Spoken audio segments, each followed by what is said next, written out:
Setakat pagi tadi seramai 109 keluarga telah berada di PPS Dewan Serbaguna Masjid Putra Haid. Mangsa pula adalah seramai 489. Kita ada mempunyai OKU 3 orang lelaki dan seorang perempuan, sementara bayi ada 5 lelaki dan 16 perempuan.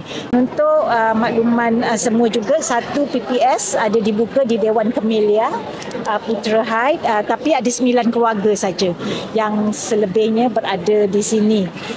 Tapi to be honest, dalam banyak-banyak PPS memang setiap PPS tu ramai yang membantu, tapi saya nak memuji langkah yang dibuat di PPS ini yang very prompt, dan mereka ramai-ramai daripada jawatankuasa masjidnya, jawatankuasa penduduk setempatnya, pegawai kerajaannya, NGO-nya yang datang menghulurkan bantuan sejak semalam lagi apabila kejadian kebakaran. Tapi bagi pihak kementerian juga kita ingin mengucapkan takziah lah kepada mangsa-mangsa kebakaran gas pipeline di Putra Haid ini.